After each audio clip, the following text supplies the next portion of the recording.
हमारे धर्म ग्रंथों में महाभारत के युद्ध को धर्म और अधर्म के बीच लड़ा गया युद्ध बताया गया है। इस युद्ध में करोड़ों योद्धा ने अपनी जान गंवाई है।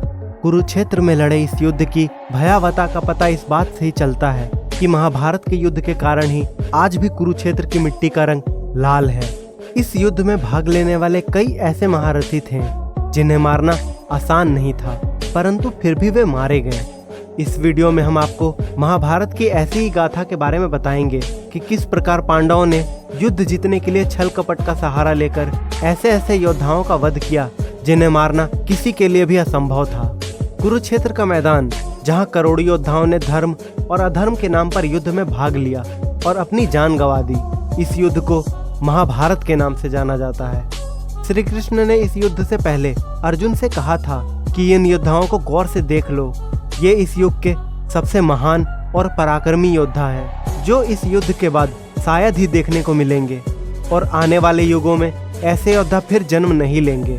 भगवान श्री कृष्ण की इस बात से ही महाभारत के महायुद्ध की भयानकता का अंदाजा लगा सकते हैं। इस महायुद्ध को हजारों साल बीत गए हैं, लेकिन कहते हैं कि आज भी कुरुक्षेत्र की जमीन योद्धाओं के लहू को पीकर लाल है। धर्म और अधर्म के इस युद्ध में धर्म की जीत के लिए कई महायोद्धाओं को छल पूर्वक और कईयों को युद्ध के नियम के विरुद्ध जाकर मार डाला गया, क्योंकि युद्ध का एक ही नियम है, जीत, और इसके लिए सारे नियमों को लोकाचार भुला दिए जाते हैं। तो आइए दोस्तों, इस वीडियो में जानते हैं उन 5 योद्धाओं को जिन्हें छल से मारा गया। तो बने रहे वीडियो के अंत तक और स्वागत है आप सभी का हमारे चैनल मिस्टीरियस थिंग्स में। यदि आपने अभी तक हमारे चैनल को सब्सक्राइब नहीं किया तो अवश्य कर लें, ताकि ऐसे ही वीडियो आप रोजाना देख सकें। तो दोस्तों, इस लिस्ट में सबसे पहले योद्धा हैं भीष्म पितामह। महाभारत में भीष्म पितामह महत्वपूर्ण पात्रों में से एक हैं। वे आजीवन ब्रह्मचारी रहे और हस्तिनापुर की सेवा में लगे रहे।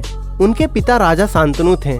छल कपट से मारे गए योद्धाओं में सबसे पहला नाम आता है भीष्म पितामह का। कौरवों और पांडवों के पितामह भीष्म महाभारत के युद्ध में भाग लेने वाले सबसे पराक्रमी और बुजुर्ग योद्धा थे। अपनी राजभक्ति के कारण इन्होंने कौरवों के साथ युद्ध में भाग लेने का निर्णय किया और पांडवों के विजय के सबसे बड़े बाधक बन गए। इन्हें पराजित किए बिना महाभारत के युद्ध में पांडवों की विजय होना असंभव था, क्योंकि भीष्म कौरवों के सेनापति के तौर पर उनके ढाल बने हुए थे। ऐसा कहा जाता है कि 18 दिनों तक चले इस युद्ध में भीष्म 10 दिनों तक पांडवों के विजय के बाधक बने रहे। महाभारत युद्ध भीष्म को पराजित किए बिना पांडवों के लिए जीतना असंभव होता जा रहा था।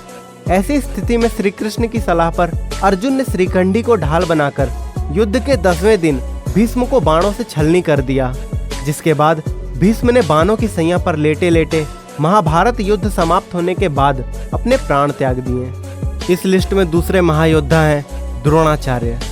द्रोणाचार्य ऋषि भारद्वाज तथा घृताची नामक अप्सरा के पुत्र थे और कुरु प्रदेश में पांडवों के पुत्रों तथा धृतराष्ट्र के पुत्रों के वे गुरु थे।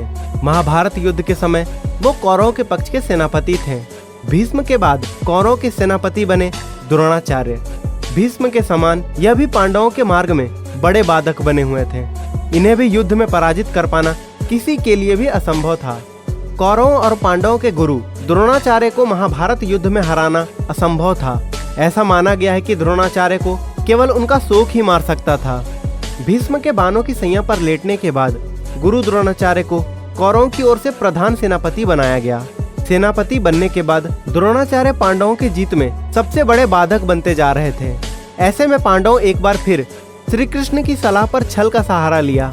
श्री कृष्ण ने भीमसेन से कहा कि वह अश्वत्थामा नाम के हाथी को मारकर जोर जोर से चिल्लाए कि मैंने अश्वत्थामा को मार दिया। द्रोणाचार्य के पुत्र का नाम भी अश्वत्थामा ही था। ऐसा सुनते ही गुरु द्रोण अस्त्र शस्त्र त्याग कर जमीन पर बैठ गए। इसी बीच धृष्टद्युम्न ने तलवार से द्रोणाचार्य के सर को धड़ से अलग कर दिया और ऐसे छल का सहारा लेकर द्रोणाचार्य को भी मार दिया गया। इस सूची में तीसरे योद्धा हैं जयद्रथ।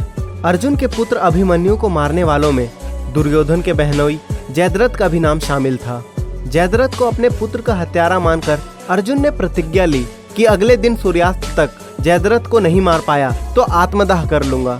शाम होने वाली थी। अर्जुन के लिए जयद्रथ को मार पाना असंभव दिख रहा था। ऐसे में श्री कृष्ण ने अपनी माया से सूर्य को ढक दिया, जिससे चारों ओर अंधेरा छा गया। यह देखकर जयद्रथ समेत कौरवों ने समझा कि शाम हो गई और खुशी के मारे जयद्रथ अर्जुन के सामने आ गया। उसके बाद श्री कृष्ण की माया से आसमान में फिर से सूर्य की किरणें दिखने लगी और श्री कृष्ण तो यही चाहते थे। इन्होंने अर्जुन से कहा कि तुम अपना धनुष उठाओ और जयद्रथ का वध कर दो। अभी सूर्यास्त नहीं हुआ और कृष्ण का इशारा मिलते ही अर्जुन ने जयद्रथ का वध कर दिया। अब बात करते हैं सबसे पराक्रमी योद्धा अंगराज कर्ण के बारे में। अंगराज कर्ण को युद्ध में सीधे पराजित करना अर्जुन के बस की बात नहीं थी। ऐसे जब युद्ध करते समय कर्ण के रथ का पहिया जमीन में धंस गया और कर्ण अपने रथ का पहिया निकालने लगा, तब श्री कृष्ण ने अर्जुन से कहा कि यही मौका है जब तुम अंगराज कर्ण का वध कर सकते हो।